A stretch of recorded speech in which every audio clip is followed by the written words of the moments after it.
Shaykh Azizi, how are you? How's everything? Alhamdulillah, it's lovely to see you It's again. always good to see you, but to be honest, I know you were a bit busy, but I called you to come at this time because I need to speak to you about something that's been brought to my kind attention.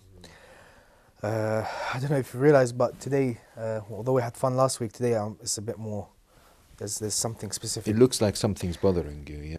You know, we work a lot with the youth and development, and we hear a lot of stories and their problems, and they talk to us, and we try to help them. And you're very involved as well, because Alhamdulillah, you're one of the few scholars who can connect well with the youth. One of the youth in school has been caught masturbating, and he's one of our lot. And for me, this is a very serious issue on 2 points. One, why is he doing it? Two, in public, like in being caught, that's big. So we want to nip it in the bud. And you know what I'm like. I'm always quite, let's sort stuff out, you know what I mean? And let's talk about problems and let's find solutions. Yeah. None of this beating around the bush and all that kind of stuff. Do you know what I mean? Yeah. And I know this is quite sensitive topic, but the real issue for me is not the act, is the thing behind it. You know, like last week when we were talking about building ourselves, you know, beating laziness and having positivity, blah, blah, blah.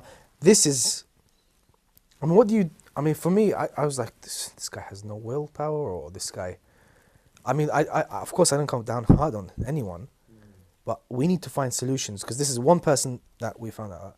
There might be even bigger problems that we don't know of, Yeah. more people. Now, I'd love to help everyone in the world, but we need to start with our own shabab, our own youth. So, Yeah.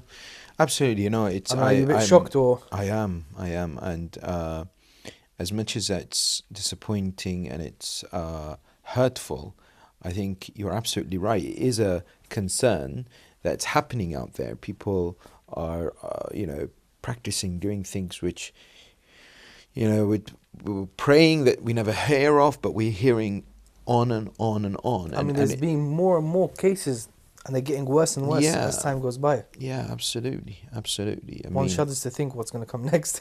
Well, I mean, that's the thing. We are in a society, there's a moral decline, generally speaking, and I think it's something you're absolutely right. We have to discuss. We have to look at the ways in which we can help them.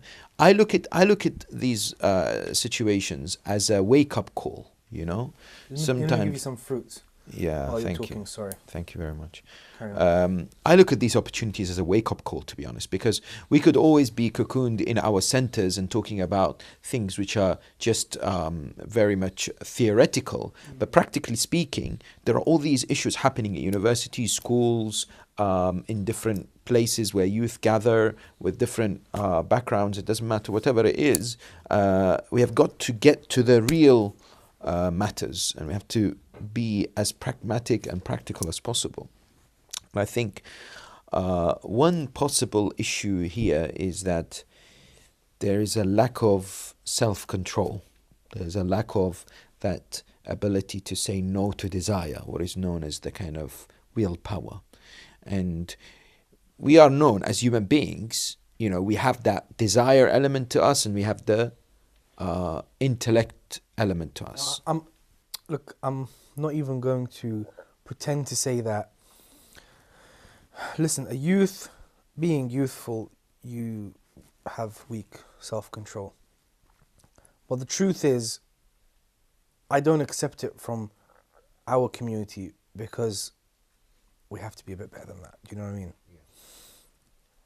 So again, it comes back to, for me, because especially that's why I called you here today, I wanted to discuss this with you so we can implement some practical things to help them, so this doesn't happen. Yeah. So what, I mean, when we say willpower, this, you know, we've always had this problem as well. I know when we have our discussion circles and stuff, even with yourself, you always get these people that are like, okay, but you give us a rawaya and you give us a this and you give us that. It doesn't really mean much to us. We're living in the 21st century West. Give them, you need to do 1, 2, 3, 4, work on that every day, so you don't fall into this thing. Do you know what I mean? Yeah. We need to do this. What do you say? I agree to a certain extent, but one thing is we have to understand these practices, like this brother, unfortunately, he's done, are indicative of a wider problem. You see, it's not always a matter of certain steps. We have to look at the holistic, generally step out for a moment and think, okay, why are some of our youth, both males and females, are up to these kind of things? And there are factors we have to look at first and foremost, which is general, and there are specific. Okay, the general ones include ultimately weakening of faith. Somebody is not as faithful. Weak aqidah. Weak aqidah, yeah. You know, when they're pretty much befriended Satan, shaitan, in the sense that the Quran tells us the shaitan will whisper as a close, intimate friend. They'll listen, they'll do whatever their temptations drive them towards. That is because they've slowly distanced themselves from God, from spirituality, from connecting with Allah, from faith and other practices as well. So that's an indication. That's important to appreciate this at the beginning. Secondly is guidance and direction. So some of our youth, unfortunately, they've been slowly weakening their relationship with their parents and with the right crowd, and are hanging around with the wrong group of people. I mean, the whole parents thing, I know that. I mean, every time we open any conversation with them, they don't have good relationships with their parents anymore. And to be honest, one of the reasons why I'm dealing with this, and you're dealing with this, and other people who work in this field dealing with this, is because the parents cannot deal with this. Yeah. That's so frustrating. And do you know why it's frustrating? Because we are told it's so important that the parents become good friends with their sons or daughters, especially at the teenage years. Because do you buy that? I think so. I think it doesn't start at that age. It starts at a young age. So, for example, personally, what I'm trying to do now is to spend time with my children in the sense that I share some of their interests so that they feel that affinity, they can connect, they can relate. So, for example, we'll go to football matches together. We'll play football, for example, or sports. Yes, there is that element of spending time. People are very busy these days, and sometimes parents. In this country, both the parents have to work to make exactly. it. So they're somehow sacrificing that crucial element of creating a bond, a rapport with their children, and then when they're later teenage years, they'll get up to no good, God forbid, some of them. Well, it's perhaps sometimes expected when they're in such environments, friends, influence, TV, internet. And then the parents are panicking. And then when they come to their kids and they say, why are you doing it? The child is kind of disconnected and they're not willing to really take guidance from their parents, for example. So that is a big challenge, you know. So should we do a workshop for the parents? But this is the thing, when you tell them you need to spend more time with their children, because we've done this before, I don't have time. Yeah. I'm working, my wife is working, we're trying to pay the mortgage. I mean, this is the, I don't know what you want to call it, the capitalistic society we live in. Sadly, either you both work, you get rich, or one of you works and you have to accept the fact that you're not going to be very rich, but at least you raise your children well. How many people are willing to make that sacrifice? To be honest with you, Sayyidina, I don't think at the end of the day it is a good enough excuse, because no, I agree with that. It's like saying, you know, it's like saying if somebody has a potential to develop heart disease or diabetes, a doctor says, look, you've got to watch what you're eating and you've got to do exercise. After 10 years, they'll come and say, you know what, it's tough, I had to work, I'm now deep in trouble, I've got massive list of diseases. Well, at the end of the day, if you can't help yourself, no one's going to help you. So it's about prioritizing and thinking what's really, really important. One of the scholars actually gave me this wonderful example. He said, you know, if you've got a bag and you're carrying something, if you're carrying fruits, then you can just throw the bag and, you know, not as, you don't have to be very careful about what you're carrying, you just place it. But if you're carrying, I don't know, explosives or something that could really hurt, you're very, very careful. You're extremely careful how you're carrying it. You make sure that, you know, whatever it is. So with the children, it's a sensitive area. We can't take it lightly. We can't just say, oh, for me, I'm just going to leave it and I'll take them to Saturday school or Sunday school, madrasa. They'll listen to a few lectures here and there and inshallah it should be okay. I have to have a plan. Husband and wife both have to come, have a structured plan, and say, you know what, we're going to make sure we do our best. It doesn't mean that it's guaranteed, but at least before Allah, they've done something. At the end of the day, they've worked according to a So this strategy. whole situation, you think I or you or anyone who, we can doctor this situation by speaking to the parents and making sure that they're spending more time with their children, they're looking out for their children? Do you think this is it? No. It's partly the issue. So we encourage our parents to have more an active role within their development of their children. I think this is a good idea, but this is one of those like long-term plans. Yes. I mean, I can't speak to a friend of mine who's got a 15-year-old son and tell him to start doing this because it's not going to work anymore. Yeah. You said it yourself. Yeah. I can speak to a friend who's got a 2-year-old and tell them, hey, you need to, you know what I mean? Yeah. But Yes. now we have this problem today, and you know what people's mindsets are like and the excuses they come up with. Yeah. I think we can act as kind of surrogates to these kids who don't have this great relationship with their parents, and try our best. I know we're never going to, but fill a void. So if we can do that, what's the advice we give them? Sure. You know what I mean? Or do you? There needs to be, disagree with that? I agree with that, but there needs to be an understanding that it is not a quick fix, but we need to work to help each other. So, for example, within the area of self-development, Yes. there is this whole discussion about willpower. What is willpower in self? In Arabic, it's irada. Yes, al-irada. So willpower is needed for a success of a human being. Fact. Everybody should know that. That the successful sportsmen and women, the successful business people, those successful politicians have all, and everyone else in life who have reached targets must have had determination to do what they ought to do, not what they want to do. Because, sometimes what we want to do is not what we have to do. Yes. I want to eat 6 donuts. Yes, exactly. I'm going to get diabetes. You're going to get all kinds of problems. So, So you don't kind eat of, the donuts. you got to stop, and that you think of the repercussions. So that's a good point. We'll come to how to develop that issue of the will. But there's this professor called, I think, Professor Paul Baumeister. He's written a book called Willpower: Rediscovering the Human's Greatest Strength. Oh, nice. Do you have that? I've got it online. I kind of read parts of it, but the summary of it says basically willpower is like a muscle. So, when people go to the gym, they basically stretch their muscles. And that's to make it, something that is more and more utilized. So if we don't walk, if we don't actively get our muscles somehow stretched, it somehow dies or it becomes a problem. I think that's helped me because you know more than me.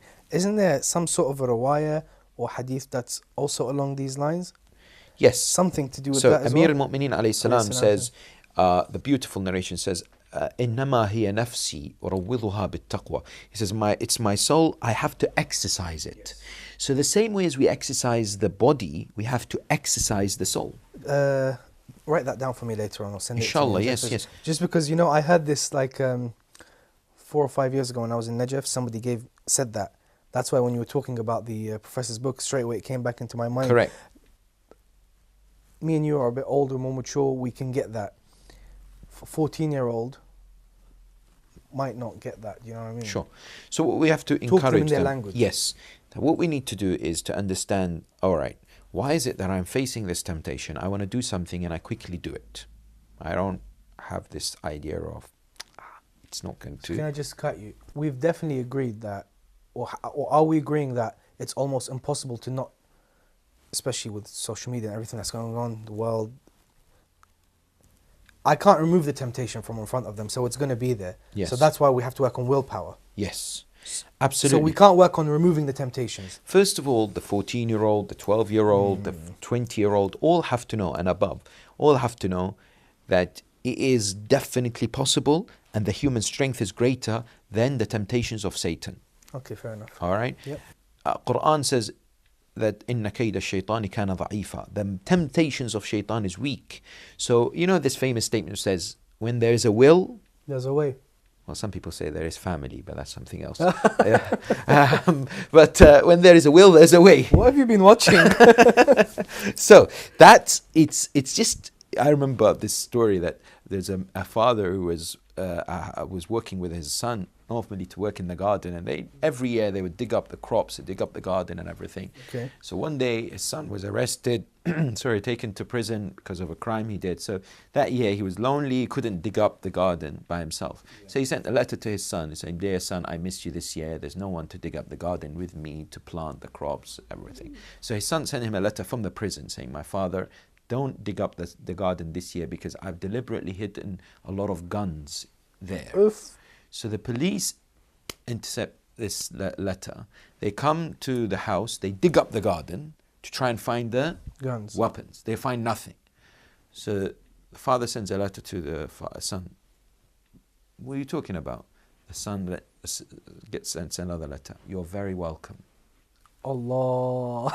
Wow. Yeah. So when there's a will, there's a way. He's in the prison, yet he managed to get the crops done. Yeah, get the garden digged. I like that. Yes. So that self-belief, self-confidence is so important. That this young boy is told. Where did you read that somewhere, or someone gave you that story? I read it. Okay, so it wasn't a film you watched. No, it's pretty good though. I do like it. Yeah, but the point is, if that person believes that they can do it, and it goes back to the idea of positivity. So the first part is to depend on Allah and to rely on Him and to ask Him and to say, "Ya Allah, help me." So when we say to that young man or woman or anybody to say, first of all, have self-confidence and belief that yes, you can say no. Now, you might ask me now, okay, that's fair enough, just to tell them have self-belief. But then at the end of the day, it's temptation. They're sitting in front of the screen, they're on their phones, there's no one's watching. What's to stop them going to the sites that they're not supposed to go, for example, or things like that. And the other things that we're told, for example, to think about is why do I not drive on the streets in this day and age with my phone held on my hands and talking? 6 points. Exactly. I know that police everywhere. I'm going to get a £200 fine. I'm going to get 6 points. And then eventually I might get my license taken away from me. Then I can't drive. So I'm constantly thinking of repercussions. I'm constantly thinking of what happens if I get caught. And it's likely that I can get. So what does that mean? That means I'm in the zone of fear of what happens if I do something. So why don't we show them the repercussions of such acts? Yes. So they need of any to know, sins. Hassan, so they need to know that there is accountability, there's hisab and kitab. There is so much description about what the believers will get if they're righteous, and also there's 50-50. People say, oh, don't talk about hell and what it goes on. The Quran goes in depth about the food of the people of hell. So for example, إِنَّ شَجَرَةَ الزَّقُومِ طَعَامُ الْأَثِيمِ. There's a tree called شَجَرَةُ الزَّقُوم in Jahannam. The Quran describes it in detail. Says its thorns are like the heads of Satans, and when people consume it, their bellies explode with fire. And the Quran tells us that people of Jahannam, may Allah protect us all, they actually get hungry and they have no food to eat other than the pus coming out from their own hands, and they eat it. That's in the Quran. I don't want to eat my fruit anymore. But can you see, when you have these images in your mind, they start to play and think, I don't want to do that. I remember a young boy once came to me.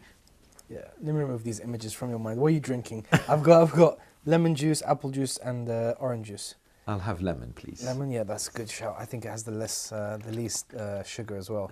Sorry, I cut you off. Tell me about this boy. That's okay. So this boy came to me once after a majlis and said, at school, it was in America, at school there's a girl who is a non-Muslim, and she has this liking of me. Thank you, Hassan Sayyidina. And she sometimes when I'm coming in the school, or when I see her, she comes and hugs me, she wants to hold my hands. I can't say no to her. He can't say no? No, because it's a temptation, there's there. So he says, can you teach me something? He's 18. He said, how can I be strong myself? I said, this might sound drastic to some people, but it is just a way to wake us up, because sometimes we're in this deep slumber, heedlessness, known as ghafla. We're drowning in our own kind of difficulties and temptations that we can't step back. So I said to him, go to a cemetery. Okay, and then what? I said to him, if it's possible, Muslim cemetery, and find a grave that's dug already. And sleep in it. Yeah. sit. He's like, I can't. I was like, sit there and just look at it. What are you going to do if God decides tomorrow your life ends and you're hugging that person and holding your hands unrightfully? He's like, I don't know what to say. He's like, what are you going to say to the angels? How are you going to face God? And you're there. And what's going to help you? Just put yourself in the zone. Put yourself in that mindset. And it's well and good enough just to sit here and think, yeah, this, I'll be okay. Go there and think. Because that's where we are told, Ahlul Bayt alayhim salam encourage us to take part in funerals. Encourage us, if possible, to help out in the washing of the body, the taghsil of somebody who's passed away. Have you ever seen a dead body? Yes, I take part regularly on the, alhamdulillah, I try whatever I can, and it helps me to think about that. So when we go and see somebody, just one time I was in Cardiff many years ago. It was a very, very, very bizarre experience for me. It stays with me till this day. How did you feel? Body, when I saw it, you know, when the Shaikh kind of hits the shoulder thing and shakes it and says, does the talqeen. The talqeen, yeah. That is very important to be seen. And likewise when the body is being washed, because the body is helpless now. It's in the mercy of Allah, and these people are just turning it, pouring the water, cleaning every part of it. And it shakes you and think, it will definitely be me one day. It's not, it could be me. It will be me. It will be me one day. And only Allah knows when. Why does a young man or woman or anybody have, I believe, the audacity, we all sometimes sadly have that, to sin against God? Because they feel my death is far away. I'm not in that, for me personally, a tragedy hit me a few years ago. I was getting ready to go for a Muharram Majalis, and I heard the news that my cousin, direct cousin in Iraq, he's only 18 years of age. And he was in his house. He wasn't out. He was in Kadhmiya. Bomb? Was it a bomb? No, it wasn't a bomb. He wasn't abducted. He went to the bathroom, to the toilet, and he was using the water basin. Apparently the boiler was there, and it had somehow was faulty. So there were electric current running through somehow the supply. And when he touched because it was wet, he got electrocuted. He fell, and there was no one in the house. He died? And he passed away. 18 years of age, no marriage, no university, totally healthy. He was my direct cousin. I'd seen him only a few months before, so he's my auntie's khala's son. So Ibn Khalti, as they say. So, Allah yahfadhak, Sayyidina, yahfadh a'illatkum and all your family. Now, the point is, for me, it was, and for many people, okay, a young 18-year-old, Allah doesn't ask us when somebody's life is about to end. So when we tell that story to a young boy, it's like, my friend, it could really be you or me tomorrow. We don't know. I can't even say tomorrow. It could be in the next 10 minutes. Anybody could leave.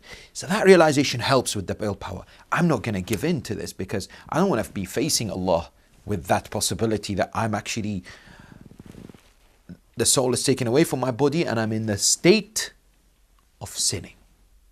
Yeah, that's the scariest thing in the world. Yeah. Leaving this world, for example, in a state of janaba or something like that, you know what I mean? Like when you're not pure, and that's it, it's over. Sure. That's scary. For me, that's a scary thought. Portraying that to the youth, I don't know, sometimes I think we should do like short YouTube videos or something like that. It's become very difficult. I mean, I'm not even that old, and I'm finding it difficult to talk to people a few years younger than me about these issues. I can't deny, everything you said makes perfect sense. It's all about building willpower. But like you talking to me, that it's building muscles. When I come to someone and tell them you need to build your muscles, I explain to them, you need to do, for example, 15 press-ups, work the chest, do your push-ups, abdominal crunch, da-da-da-da. So break that down for me, the actual exercises. Yeah. One of the things to do is, we are told, this is all from riwayat of Ahlul Bayt alayhim salam, is to think about time management. and look at how we're spending our time. So the first criteria is boredom. You see what boredom does? It opens up the floodgates for shaitanic thoughts and temptations. Who has time to be bored though in this day and age? There's so many of our youth that are twiddling their thumbs, and when you're doing that and you don't know what to do with yourself, thoughts come to your mind. By the way, you said that in the wrong moment, because I was just literally twiddling my thumbs. But we're having a good conversation here. That's true, that's but true. Twiddling our thumbs in the sense No, I of know what you mean. I'm bored, I don't know what to do, I don't know. And then, you know what, the term that I somehow dislike using? Which one? Kill time. See, people say, I want to kill time. But the thing is, time is a precious commodity given to us by Allah. We should not kill it. Valuable commodity. commodity. We should not kill it. So people say, I went to the airport for my flight 2 hours early, and I just sat there and I had to kill time. Well, you've been there 2 hours early, no problem. But don't kill the time. Use it effectively. Use it for your own benefit. Okay? So that's an important thing. Time management, to read about it, to be structured in our lives. We are told in the Ahl's teaching, alayhi salam, that if we look at our akhlaq, morality and conduct, so it reflects on our willpower. So if I'm good with people, if my mannerism is good, if my ethics is good, I control my anger, I am pleasant, I'm helping others, it directly, Allah subhanahu wa ta'ala helps us with our willpower too. In other words, I can say no to my desires a bit better. Thirdly, very importantly, and that is to associate myself with people who remind me about God, who are righteous, who are individuals who don't drive me towards Satan, So I'm not in the car and then somebody's puts on loud music with the friends, I'm already in that negative, so to speak, area of sinning, and shaitan is very overwhelming and quite controlling, so to speak. Why do you think I hang out with you? Alhamdulillah. See? That's a blessing. I've got it in my mind already, all these things. Well, you know it's what? about how to do, Exactly. I think, we should encourage our youngsters to think about, their environment that they spend their time with as well, all right? And the fourth thing is very important, is to start to have knowledge and association with what the faith has taught us to do, and to understand the repercussions. So that's very, very important. So the more I read about Alam al-Barzakh, the more I read about death, the more I read about al-Akhirah, the more then I can be inspired to resist temptations. The more I read about the glorious individuals, the role models, the prophets and the Ahlul Bayt alayhim salam, the more I can be in that particular mentality to... I'll tell you something that popped into my mind. This was told to me by my friend before I got married, as an advice, which we did do. He told me, what I do with my wife is we read the book of the Noble Kabira of Dostoevsky. The greatest sins, yeah. Which is translated in English, by the way. Yes. And that really helps, by the way.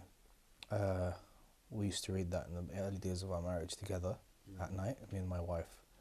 Because the way it breaks it down, what the sin is, what it does to your soul, and what will happen to you if you do such a sin, kind of thing. And do you know what that does? It's a very good point, because when you discuss it with someone, it starts to consolidate, it starts to really become part of your faith. And then what you do as well is that you keep monitoring your actions. So every day, every few days, you ask yourself, what did I do right? Did I say that? Sadiq says, always hold yourself accountable. Yes. Before you're held accountable. لَيْسَ مِنَّا مَنْ لَمْ يُحَاسِبْ نَفْسَهُ. Whomsoever does not hold themselves accountable. So ask someone, when is the last time we spoke to our friend and said, by the way, can you tell me, have I done something, not really good? Tell me, and I'll be grateful. It's the greatest gift that you can give me, so that I can work on it. And to be checking ourselves is very good. So would you accept it if I gave you some constructive criticism? It would be the best present and gift that you can give me. Okay, you haven't eaten enough strawberries. But Shaykh, honestly, thank you. See, this is why it's good to, as you said, have positive, like-minded people around. But if you see that brother, tell him don't give up, or anybody, don't give up. The path is long. The next step now is, inshallah, the ideas that I've got from this is, you have to be involved in this, inshallah. We're going to make discussion circles, and we're going to break it down like the way we have. I'm going to write a few things up as well, we'll email each other, inshallah, and by the end of the week, let's try to sort something out. What do you think? Absolutely. Yeah? Inshallah, as believers, we stand together, help each other, and get to Jannah together, inshallah. Inshallah. Just one thing. You know when you were saying the story about the gentleman in America, where you were giving him the advice, and you told him, I'll give you one thing to do so you don't do that. You know, I don't know why, the first thing that came into my mind was I thought you were going to tell him, because you were like, it's very drastic. I was like, oh, what did Shaikh say to him? I thought that you'd said to him, just don't wash for a week. Every time she comes to smell you, she'll run away. Well, I mean, sometimes drastic can be different. Yeah. Please, let's have some more. Thank fruits. you, inshallah. This is really tasty. Well, I'll have the strawberry, I think. Yeah, yeah. Yes, yes. So you accepted the criticism.